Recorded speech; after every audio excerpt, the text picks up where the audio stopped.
세계로 열린 선교 방송 위에 하나님의 놀라우신 축복하심이 풍성하기를 축복합니다. 오늘 강의 내용은 가족 문제로부터 시작하려고 합니다. 세대 간의 갈등이 많은 시대 속에 살아가는 우리들이기 때문에 가족 간의 갈등은 끊임없이 일어납니다. 그리고 가족 간의 이 갈등이 사회 문제로 비화되기도 합니다. 그리고 우리 사회가 언제부터인지 독신자들이 많아지고 있습니다. 물론 독신자들을 여러 가지로 분류할 수가 있습니다만, 그러나 편부모 가족, 혼합 가족 등등 중년, 노년 여러 가지의 그 혼재된 가족 관계 속에서 서로를 아프게 하고 상처를 받는 가족들이 많다는 사실입니다. 그리고 한 가지 더 짚고 넘어가야 할 것은 사실혼 동거가 굉장히 많습니다. 그리고 입양 가족, 게이 가족, 레즈비언 가족, 문화적 건기가 되어 있는 깨어지는 것들로 말미암아서 자녀들의 성장 방식이 다른 가족들과는 전혀 다른 다양한 모습의 가족 관계가 우리 사회 속에 깊이 뿌리를 내리고 있다는 사실이 정통 가족 관계를 가지고 있는 의식에서는 문제가 발생할 수밖에 없다고 볼 수밖에 없습니다. 이제 교회가 사회적 아픔에 함께 할 수 있어야 하기 때문에 가족치료법, 이 치유를 고민해야 합니다. 그리고 상담자들이 이 가족관계에 대해서 원가족제도, 그리고 오늘 이 다양한 가족관계 속에서 나타나는 문제들을 심각한 문제로 받아들일 때에 개개인의 문제에도 접근할 수 있지 않을까 생각이 되어집니다. 그래서 먼저 우리 사회가 갖고 있는 오랜 전통적인 사회 속에서 가지고 있는 가족들의 그 관계 속에는 뭐가 있냐면요, 지금 문제로 대두될 수 있는 사건들이 뭐냐면 세대 차이입니다. 이 세대 차이가 시대마다 의식 문화가 다 다르게 나타나는데, 한 사람이 출생한 연도, 그들이 결혼과 가족, 세상과 삶을 어떻게 바라보는지에 대해서 막대한 영향을 미친다는 사실입니다. 세대마다 그들의 태도에 있어서 차이가 굉장히 많이 있죠. 오늘날 생존에 있는 사람들은 크게 세 세대를 나눌 수가 있습니다. 네 세대로 나눌 수가 있겠네요. 네 세대로 나누어서 그들의 생활의 태도가 어떻는지를 우리가 정리해 보면 사람들의 의식에 접근하기가 참 쉬울 것 같습니다. 대공황 시대에 살았던 사람들의 의식, 1930년에서 1945년 요 사이의 세대들이 대공황기 세대라고 표현합니다. 이분들은 지금 현재 80에서 90 넘는 나이가 되겠죠. 고령기에 있는 분들입니다. 이분들은 충성심이 굉장히 강합니다. 국가와 민족을 위해서 어떻게든 자기가 이바지하고 싶은 충성심이 굉장히 뛰어난 세대가 대공황 시대입니다. 그리고 조심스럽습니다. 근데 이분들의 특징이 뭐냐면 저축을 많이 한다는 특징을 갖고 있습니다. 그리고 자기 만족의 절제를 철저하게 하는 사람들입니다. 그 당시 우리는 일본의 압제를 받고 있는 시기였기 때문에 자기 절제의 만족을 굉장히 누리면서 아주 보수적 삶을 살았던 세대가 그 세대입니다. 자, 이런 분들이 봤을 때 오늘날 젊은 세대가 어떻게 보일까요? 정말 예측할 수 없는, 저건 아니야, 저거는 망종이야 할 만큼 세대 차이를 느낄 수 있는 세대관을 가지고 있다는 사실입니다. 그렇기 때문에 젊은이들은 1940년대에 살았던 그분들의 의식 문화를 조금만 이해해 주면 그렇게 부딪히는 문제가 없을 것 같습니다. 특히 우리나라의 정치 제도를 보면 두 세력의 갈등을 갖고 있습니다. 청년 세대와 노년 세대. 그게 바로 문화의 차이입니다. 세대의 차이입니다. 자, 그러면 베이비 부부 시대라고 할 수 있는 1950년대에서 1970년대까지의 태어난 아이들의 사고방식은 어떨까요? 이 시대는 단순히 그 숫자 때문에 우리 사회에 끼치는 영향이 굉장히 큽니다. 이 시대에 태어난 사람들의 가장 큰 문제가 뭐냐면 학교 교육이 활발한 시대에 살았습니다. 그래서 공부를 많이 하는 세대가 이 세대입니다. 이 시대에 태어난 사람들은 이제껏 살아온 사람들과 다른 세상을 보았습니다. 그래서 이 세대에 태어난 사람들이 추구하는 게 뭐냐면요, 전문직, 관리직 이쪽으로 사람들이 많이 나아갑니다. 왜냐하면요, 공부를 많이 했기 때문에. 공부를 많이 했기 때문에 자기 출세지향적인 의식이 강했다는 거죠. 그래서 충성심 중심이 아니라 자기적 중심으로 나아가게 되어집니다. 어떻게 하든 출세를 해야 되겠다는 생각, 어떻게 하든 돈을 벌어야 되겠다는 생각, 어떻게든 내가 일어서야 되겠다는 자기만족의 의식 구조가 활성화되기 시작한 세대가 베이비 부부 세대라고 할 수가 있습니다. 그리고 이 세대는요, 소비성이 높아지기 시작합니다. 더 많이 소비하는 것이 좋다는 거죠. 그러니까 코로나 세대하고는 엄청난 괴리가 생기기 시작합니다. 그리고 즉각적인 만족을 선호합니다. 기다리는 것이 아니라 어떻게든 빨리 정리하는 게, 그래서 빨리빨리 변하는 문화가 생기기도 시작합니다. 그리고 경쟁적입니다. 내가 이겨야 돼. 난 지면 안 돼. 이런 문화가 들어오기 시작합니다. 그래서 다양성을 잘 견딥니다. 그런데 이 세대가 이혼율이 높다는 것입니다. 인생의 의미를 중요시했다는 것이죠. 그 다음 세대가 X세대라고 표현합니다. 1970년부터 1990년대까지의 세대를 이야기를 하죠. 예의 범절보다는 헌실적인 것을 선호했습니다. 그래서 예의를 팔아먹었다고 표현할 만큼 예의가 없는 행동들을 쉽게 하고 있습니다.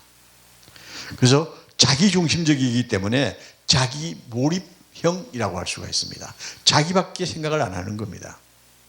요사이 젊은이들하고 한번 이야기를 해보십시오. 대화가 안 됩니다. 너무 이기적이거든. 근데 우리가 보기에는 이기적이지만 자기가 볼 적에는 개인주의의 평만이라고 표현할 수가 있겠죠. 그래서 이 세대는 어떤 게 있냐면요, 거만한 경향이 있습니다. 요사이 젊은 애들 보면요, 왜 저렇게 거만하지 싶을 정도의 의식을 많이 갖고 있어요. 아마 요사이는 전철을 타면 내가 좀 눈을 내리 까는 습관이 있어요. 요즘 애들은 그냥 전철에서도 입 맞추고 보통 그렇게 해요. 또 제 사고로는 이해가 안 되는데 그 애들은 자연스러운 거예요. 내가 좋으면 돼. 왜 남을 의식해야 돼? 이런 문화가 참 많다는 거죠. 그래서 이런 거만한 시대는 남의 충고를 받아들이지 않습니다. 그리고 시험을 칠 때요, 컨닝을 해도 자연스러워요. 내 능력과 하는 건데 왜?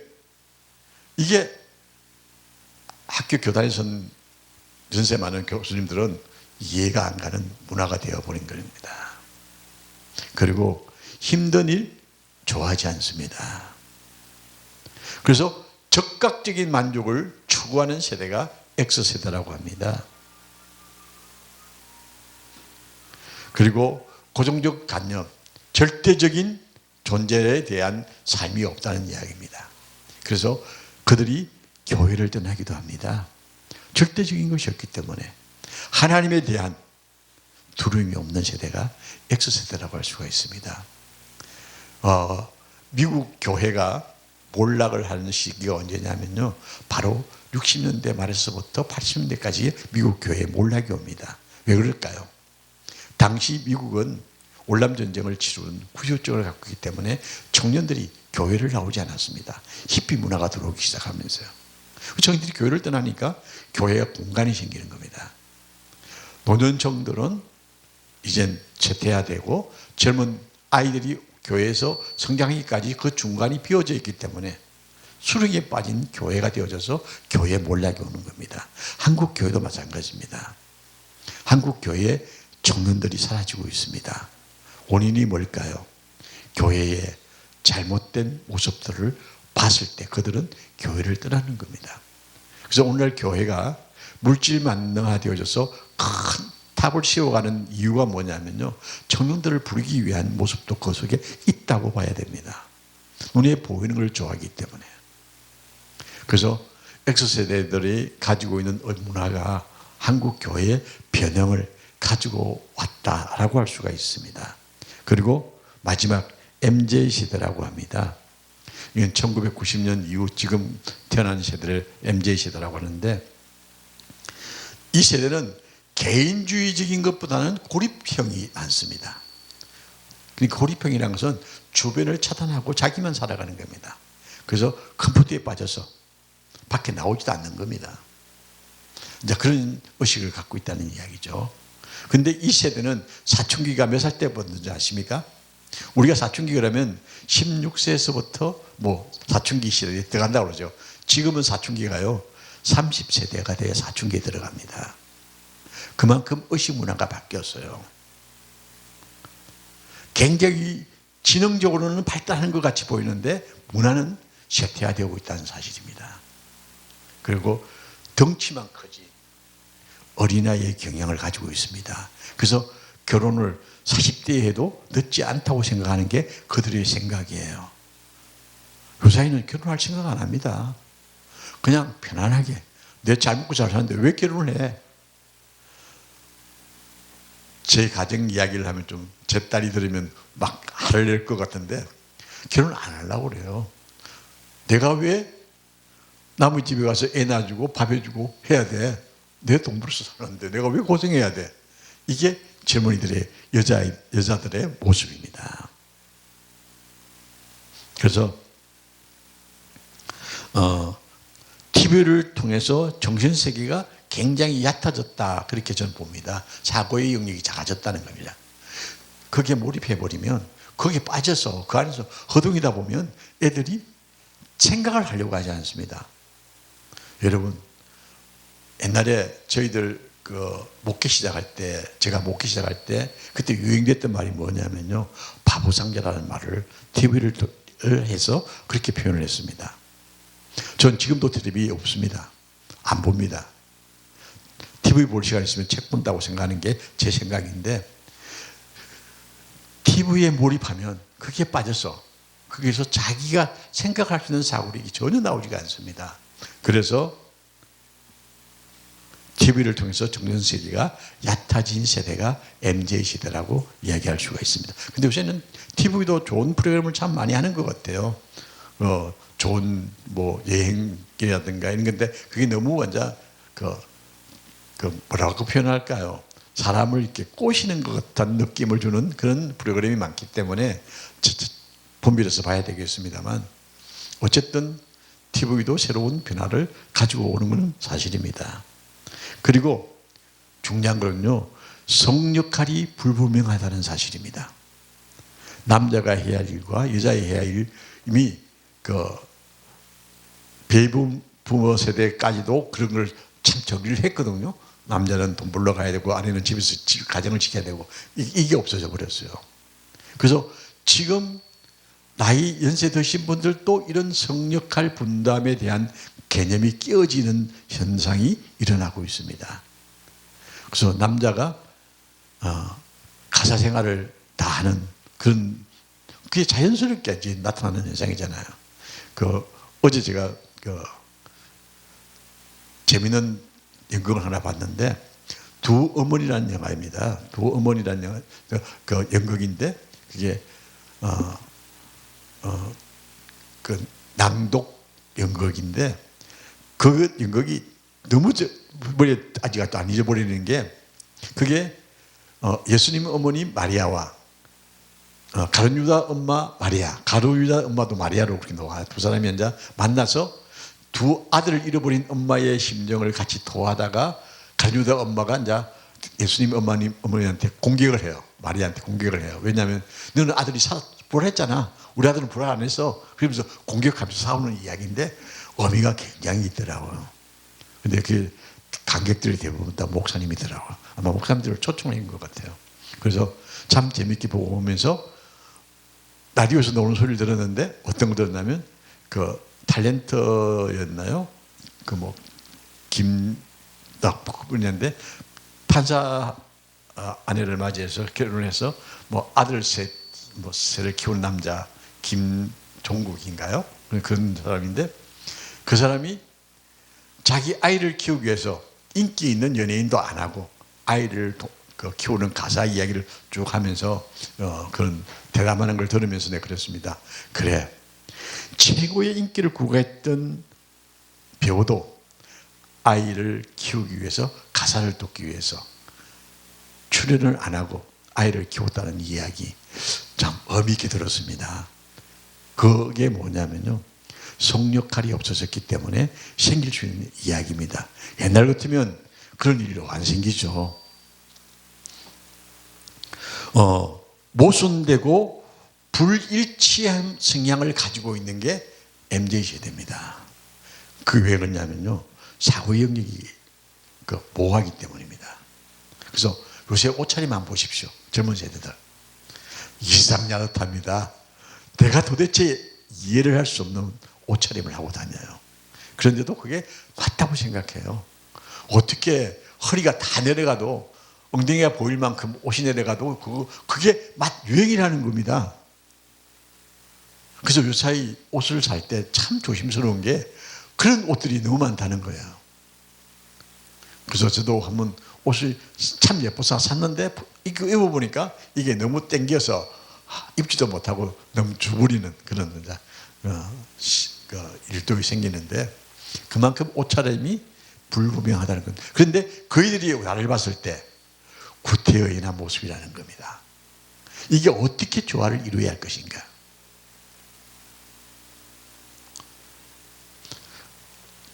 또 젊은 세대들은요, 자녀를 원치 않습니다. 우리가 60년대 가장 큰 구호가 뭐냐면요, 둘 만나 잘 살아보자 였습니다. 근데 지금은 아예 자녀를 놓으려고 생각을 하지 않습니다. 그래서 국가에서 장려를 하잖아요. 그리고 이 세대가 가장 문제라고 생각할 수 있는 부분은 제가 생각하는 부분인데, 이 세대는 일을 할 생각을 안 하는 세대예요.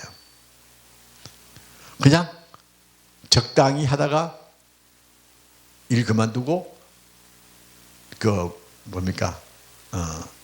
무슨 금리라고 그러더라, 그게 실직수당 그걸 받아가지고 생활하고요. 그래도 그 돈 다 떨어지면 또 뭐 이래저래 받는 게 많더라고요. 또 받고 또 이제 취직해가지고 몇 개월 일하다가 그만두고 실직수당 받고 또 그렇게 또 살아가고, 이제 이게 우리 사회의 새로운 문화로 청년들의 의식 속에 깊이 들어오고 있다는 사실입니다. 자, 그러면 이 제도는 누가 만들어야 됩니까? 결국 대기업들을 쥐어짜서 세금을 많이 받아야만이 가능하다는 이야기입니다. 아니, 정치하는 사람들이 자기 돈을 주나요? 절대 자기 돈 안 주죠. 어쨌든 남의 주머니를 틀어서 그 돈에서 줘야 된다는 이야기입니다. 자, 그러면 청년들의 이 공짜 문화가 앞으로 어떻게 될 것 같습니까? 그래서 우리 청년들이 이 부분에 있어서는 정신을 차려야 할 문화가 아닐까 생각을 해봅니다. 자, 이렇게 세대 간의 갈등, 기존의 가족 관계도 이런 의식들이 들어와서 가족 관계가 붕괴가 되어지는 가정들을 지금 우리가 겪고 있다는 사실입니다. 독신주의까지는 아니라 할지라도 혼자 있기를 좋아하는 사람들이 늘어나고 있습니다. 독신 성인이란 미혼이라든가 사별이라든가 이혼한 사람들을 통칭해서 말하죠. 급격히 변화되는 현대 사회에서 독신 성인이 증가하는 현상이 앞으로 변함없이 지속될 것입니다. 성인 인구의 50%가 독신자 시대를 맞이하는 그런 시대에 우리가 살고 있습니다. 이혼의 증가와 이런 결혼해서 상처받고 아파하는 사람들이 결혼 생활을 두려워해서 독신으로 살기를 선택하는 사람들이 많아진다는 사실입니다. 아, 너 없어도 나 잘 살 수 있어. 이게 젊은이들의 의식 문화 속에 깊이 들어와 있습니다. 부부가 함께 살아간다는 것, 그거 귀찮다고 얘기하는 겁니다. 그리고 간섭받기 싫다는 겁니다. 자유로움이 더 좋기 때문에 홀로 살기를 주장하는 사람들이 많아지는 시대입니다. 건강한 결혼은 아름답습니다. 그 반대가 뭘까요? 아름답지 못한 결혼은 지옥과 같아. 그렇게 표현할 수가 있습니다. 그래서 독신주의로 삽니다. 그런데 홀로 살게 되어지면 외로움이 밀려옵니다. 이 외로움 때문에 범죄에 들어가는 사람도 없잖아 있습니다. 그래서 우리나라 간통죄가 없어진 게 독신주의자들이 많아짐으로 생기는 현상이 아닐까 하는 생각도 해봅니다. 제가 독신으로 사는 어느 목사님과 이야기를 하면서 그 독신주의자 목사님이 그렇게 얘기하더라고요. 독신은 하나님의 은사다. 그렇게 얘기하더라고요. 그래서 제가 반발을 못했어요. 성경에 나와 있는 이야기예요.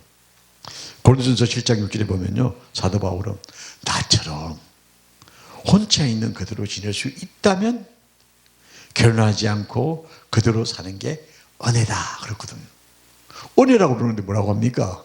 그래서 제가 두 발도 하지 않고 그냥 가만히 그분 입만 쳐다봤어요. 그러면서 마태복음 10장의 말씀을 이야기하더라고요.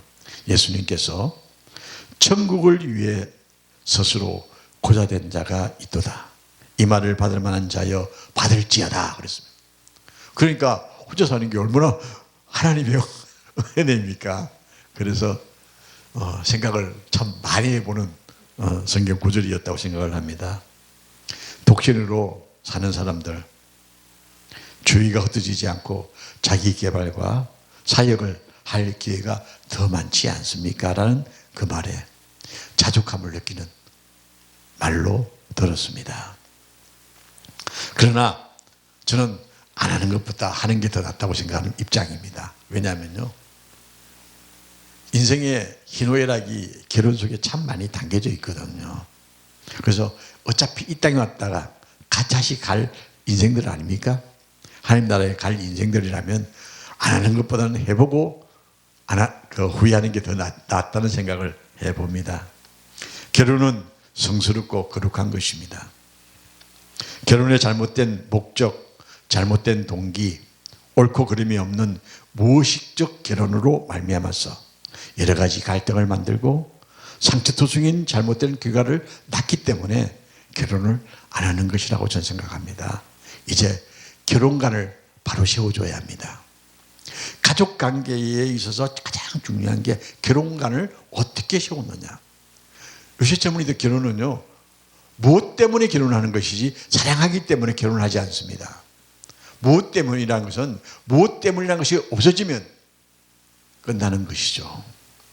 그래서 이런 가족관계 속에서 가장 큰 문제가 사실혼 가족입니다. 사실혼이라는 뭐냐면 동거를 의미합니다. 남녀가 같이 살지만 법적으로 결혼하지 않는 상태를 사실혼 관계라고 합니다. 사실혼 가족은 사실혼 속에서 가족이 있는 것을 말하는데 최근 사실혼 가족이 숫자가 많아지고 있어요. 증가하고 있다는 이야기입니다. 결혼 풍토를 보면 결혼 예식과 결혼 서약이 가치성이 없다고 느끼는 사람들이 늘어나고 있습니다. 요새 결혼식 한번 가보십시오. 가관입니다. 완전 쇼를 해요. 가장 성스러워야 할 곳에는 성직자들이 주례를 하는 게 가장 바람직하지 않을까요?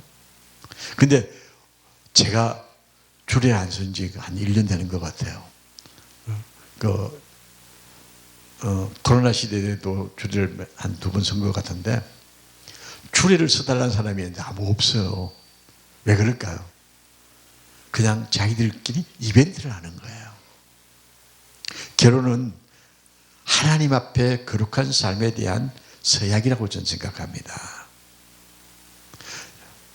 예수를 안 믿는 사람들은 뭐 안 믿으니까 그렇다고 하지만 예수 믿는 사람들도 주례를 자기들 안 세우고 자기들끼리 해요. 이게 뭐냐면 교회의 가치성도 떨어졌고요. 하나님에 대한 가치성도 떨어졌다는 이야기입니다. 자, 한국 교회에 결혼식이라도 최소한도 주례를 목사들이 쓸 수 있는 그런 문화를 바꿔야 합니다. 그런데 재미있는 것은요, 사실혼보다는 결혼을 정식 결혼한 것보다 깨어질 확률이 몇 배가 높을까요? 5배 정도 높습니다. 그러면 이런 연구 결과가 보듯이 사실혼은 책임감이 없는 모습입니다. 다시 말해서 오늘날 많은 젊은이들이 책임감 없는 세대의 모습을 그곳에서 우리가 볼 수가 있습니다. 혼전 동거는 결혼보다는 결별의 위험이 더 노출될 수 있다는 사실이죠. 그런데 이제 이런 사실혼 가족들이 많아지기 시작하면 뭐가 있냐면요, 편모 가족이 형성이 되었습니다. 편부모 가족, 단순히 높은 이혼율의 부산물이 아니라 배우자 사별, 별거, 혼인관계에서 태어난 아이들, 여러 가지 이유가 있겠죠. 혼외관계에서 태어난 아이들, 뭐 이런 여러 가지가 이유가 있겠습니다만, 혼합가족이나 편부모 가족에게 자란 아이들이 정신질환을 많이 앓는다는 사실입니다. 오늘 이 시대는요, 정신 이상 시대라고 할 만큼 정신문화가 혼합되어져 있습니다. 오늘 제가 강의가 아니라 이건 완전히 일방적인 통보하는 이야기가 되는 것 같습니다만, 이런 가족관계 문화를 우리가 이해를 하지 않으면 오늘 이 시대에 많은 사람들이 안고 있는 문제에 접근하기가 힘들기 때문에 주입식 강의를 지금 하고 있는 것 같습니다. 편부모가 되는 순간부터 경제적, 환경적 여건들이 심각하게 부작용을 낳게 되어집니다. 편부모 가족 너는 이 혼자 됐다는 오명과 부정적인 꼬리표를 달고 사는 환경이 처하게 되어지기 때문에 이 사람들은 자기 변명이 급급합니다. 흔히 그들은 결손 가정, 불안정한 가정 또는 비정상적인 가정으로 간주하게 되어지죠. 사람들이 그러잖아요. 우리 고구려 시조 동명왕이 애비 없는 호로 자식이라는 소리를 듣고 그 어머니가 갈등을 느끼는 그 영화 장면을 내가 보면서, 옛날에는 그랬잖아요. 홀로 되어 있으면 사람들이 질타를 했습니다. 근데 요새는 그런 건 없죠. 없지만은 혼자 지내는 아이들은 상처를 많이 받는다는 겁니다. 최악의 경우에는 병리적 현상, 병드는 모습을 가질 수가 있다는 겁니다. 요사이 편부모 가족 급격히 증가하면서 이러한 인식이 서서히 바뀌고 있습니다. 그러나 아직도 우리 사회 속에 편제되어 있는 질타의 눈길이 있다는 것은 사실입니다.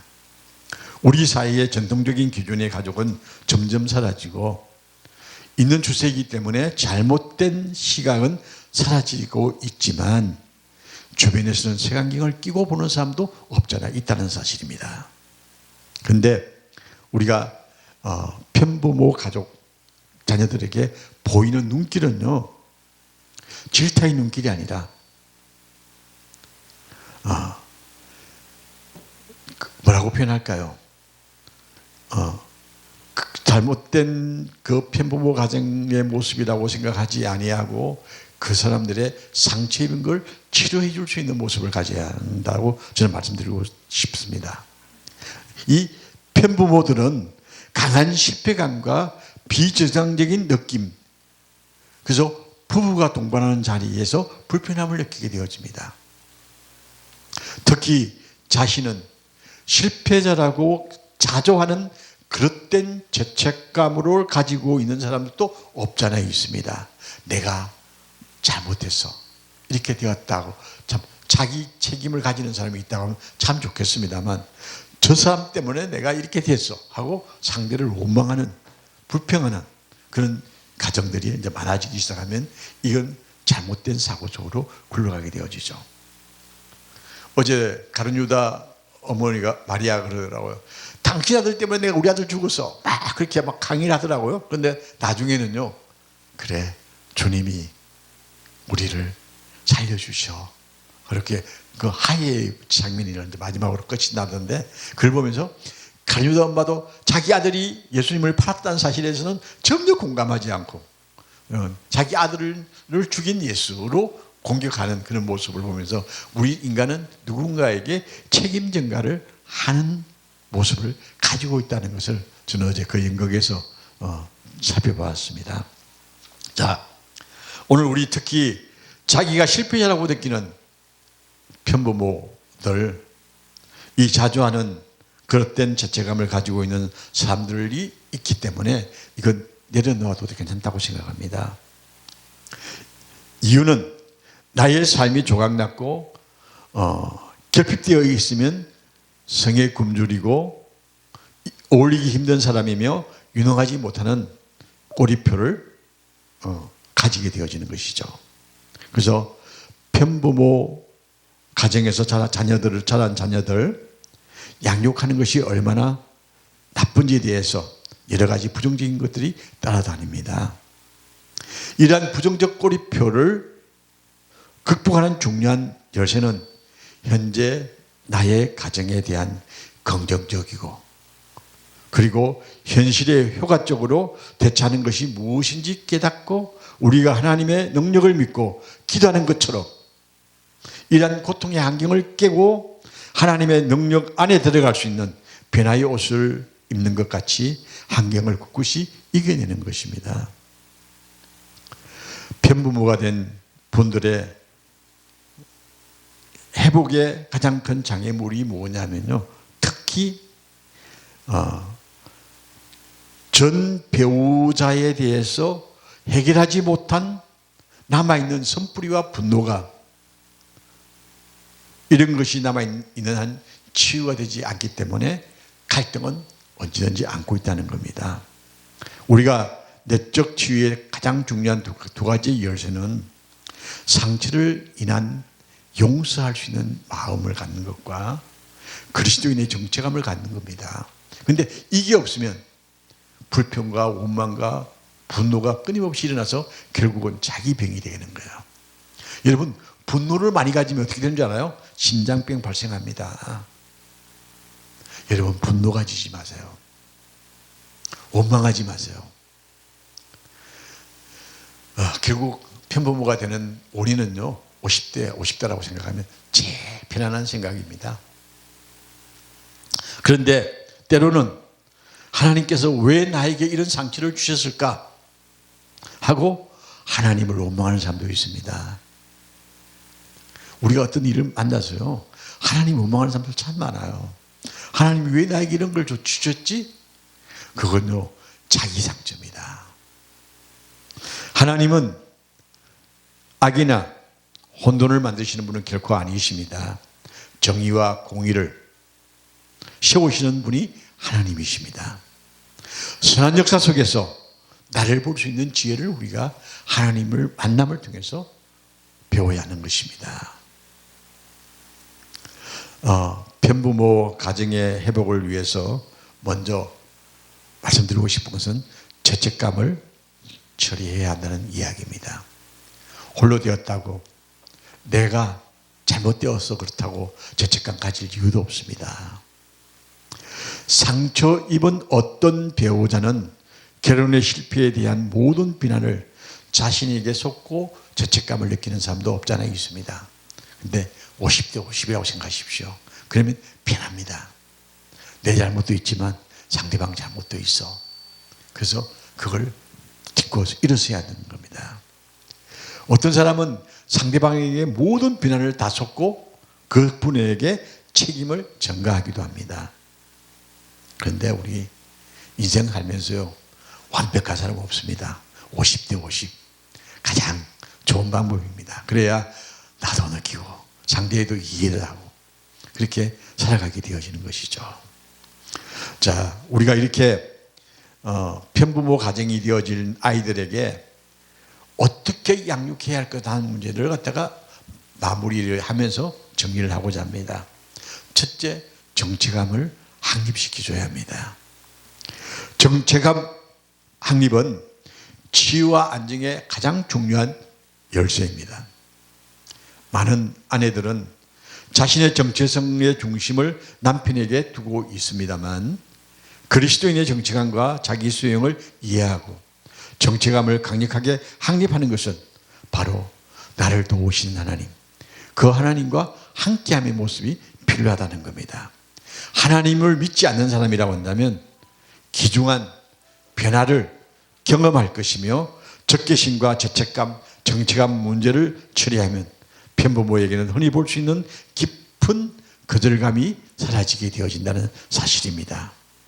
그래서 자녀에게 정체감을 확립시켜줘야 합니다. 그럼 이런 자녀들의 상처는 어떻게 치료할까요? 자녀들의 상처. 자녀들이 결손 가정이 된 것을 이해시키고 그에 대처하도록 하는 것이 결코 쉬운 일은 아니거든요. 자, 자녀는요, 부모가 결손 가정이 되어지는 순간부터 가슴속에 예도의 마음이 생깁니다. 슬픔의 마음이 아니라 예도의 마음입니다. 자기 인생에 대한 끝났다라고 생각할 수 있을 만큼 깊은 아픔에 빠지는 겁니다. 이것을 치료하기 위해서는 부모만 아니라 치료자도 함께 생각해 봐야 할 문제죠. 자, 이 애들은요, 자기가 버림받았다고 생각합니다. 그리고 가족 상황 속에서 책임감과 죄책감을 자기가 느끼는 거예요. 내가 우리 누구한테 잘못해가지고 이렇게 됐을 것 같아. 이 책임감과 또 이런 아픔, 이런 것들을 최소화시키면서 이 아이들이 예도 단계를 지나갈 수 있도록 가르쳐야 합니다. 그건 너 때문이 아니야. 아빠 엄마의 보이지 않는 갈등의 요인들이 이런 것들이 있었기 때문에 이렇게 잠시 우리가 떨어져 있는 거야. 뭐 이렇게 그 아이가 예도하지 않도록, 슬픔에 고골하지 않도록 그 아이를 감싸 안을 수 있는 훈련이 필요하다는 겁니다.